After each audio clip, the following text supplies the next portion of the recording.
পুরো বাংলাদেশ জানে যে আমরা আপনার কাছে আসবো। তিনি জানতেন আমরা এখানে আসবো, এরপরও তিনি আজকে এখানে অনুপস্থিত। খুবই একটা শেমফুল কাজ হয়েছে। আসসালামু আলাইকুম স্যার, কেমন আছেন? স্যার আমরা তো আজকে আসবো, এটা আপনি জানতেন স্যার। ডাকসুর পক্ষ থেকে আমরা যে আপনার কাছে আসবো এটা তো আপনি জানতেন। আমরা তো আপনাকে জানাইছি, আপনি প্রক্টর স্যার জানেন যে আমরা আপনার কাছে আসবো। পুরো বাংলাদেশ জানে যে আমরা আপনার কাছে আসবো। তারপরে আপনি বলতেছেন যে আপনি জানেন না। আপনার কর্মকর্তা, প্রত্যেকটা অফিসের কর্মকর্তা জানে যে আপনি আসবেন, কিন্তু আপনি আমাদেরকে বলছেন আপনি জানেন না।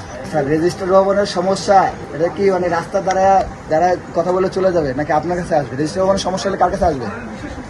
রেজিস্টার ভবনের স্যার আপনি এতটুকু বলেন যে রেজিস্টার ভবনের সমস্যা হলে কার কাছে আসবে? জানেন তাহলে নাই কেন স্যার? আপনার কোনো প্রতিনিধি নাই কেন স্যার? Hire Google TV.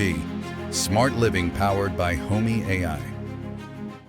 আমরা এই যে কথাগুলো, আপনার তো এই কথাগুলো শোনা দরকার স্যার। আপনার অফিসের 7টা রুমে গতকালকে সার্চ করে র্যান্ডমলি পাওয়া গেছে 42 কর্মকর্তা অনুপস্থিত। রেজিস্টার বোর্ডে প্রায় 300 প্লাস রুম আছে। আপনি শুনেছেন, আপনি কি অবস্থা নিয়েছেন স্যার? আমরা সেটা জানতে চাই। আপনি কি অবস্থা নিয়েছেন? আপনি কি অবস্থা নিয়েছেন?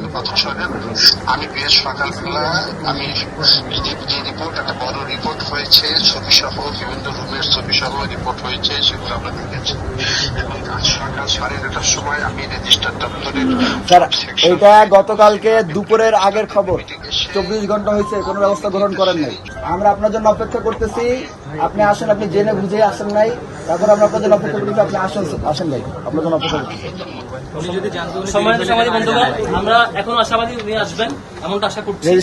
আমাদের রেজিস্টার বিল্ডিং এর কনসার্ন গুলো আজকে আপনাদের সাথে নিয়ে জানাচ্ছি এবং ওনার কাছে আমরা ডিজাইন নেব কখন কোনটা কিভাবে করবেন। এটাকে আমরা ফর্মালি জানিয়েছি, সাক্ষাৎ করে জানিয়েছি। আমাদের ডাকসুর ইসি মিটিং এর রেজলিউশনের সিদ্ধান্ত হওয়া বিষয়গুলো কনসার্ন আগে আমরা পাঠিয়েছি লিখিত আকারে প্রশাসনকে। এখন তারপর নবনির্বাচিত বিসির সাথে আমরা সাক্ষাৎ করে জানিয়েছি। কোনো কাজে লাগে নাই, বরং আমরা রিসেন্ট রিপোর্ট দেখলাম যে প্রতিদিনই সেম অবস্থা। আজকে আমরা জানাতে আসছি যে অতি দ্রুত প্রত্যেকটা অফিসে ফিঙ্গারপ্রিন্টের ব্যবস্থা করা হবে। এই দাবিটা আমরা জানাতে চাই, যাতে করে কোন স্টাফ কখন আসছেন কখন যাচ্ছেন প্রত্যেকটা জিনিস যাতে ওই সফটওয়্যারে মেনটেন করা হয় এবং এটা অটো মেনটেন করা যায়, এখানে যাতে কোনো ধরনের ফাঁকি ঝুঁকি দিতে না পারে। জবাব দিতে কেন করা হয় না, এতদিন কি জটিলতা উনি ফেস করছেন সে বিষয়ে আমরা জানতে চাইবো। তিনি জানতেন আমরা এখানে আসবো, এরপরও তিনি আজকে এখানে অনুপস্থিত। খুবই একটা শেমফুল কাজ হয়েছে। ধরেন অনেক বেশি ব্যস্ততা আছে, ধরলাম মানলাম, তবু তিনি জানাতে পারতেন যে আমি এই টাইমে থাকবো না, তোমরা অন্য টাইমে প্রেফার আমি থাকবো।